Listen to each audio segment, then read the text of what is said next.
ఛత్తీస్గఢ్లో నక్సల్స్ ఏరివేత ఆపరేషన్లో కీలక పరిణామం చోటు చేసుకుంది. ఛత్తీస్గఢ్, తెలంగాణ సరిహద్దుల్లో ఉన్న నక్సల్స్ ఆధీనంలోని కర్రెగుట్ర కొండను భద్రతా బలగాలు స్వాధీనం చేసుకున్నాయి.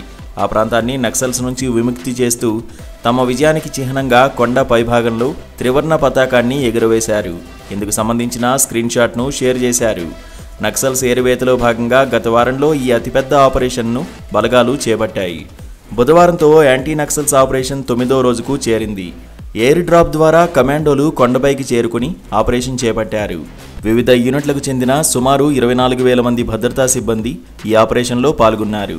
డిస్ట్రిక్ట్ రిజర్వ్ గార్డ్, బస్తర్ ఫైటర్లు, స్పెషల్ టాస్క్ ఫోర్స్, రాష్ట్ర పోలీసు విభాగాలు, CRPF, elite commando battalions for resolute action కమాండోలు ఈ ఆపరేషన్లో పాల్గొన్నారు.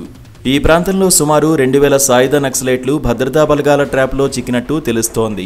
కర్రెగుట్ట కొండ 5,000 అడుగుల ఎత్తులో ఉండే పర్వత ప్రాంతం కావడంతో ప్రస్తుతం ఆ కొండపై ఉష్ణోగ్రత 40 నుంచి 45 డిగ్రీల సెల్సియస్ ఉంది.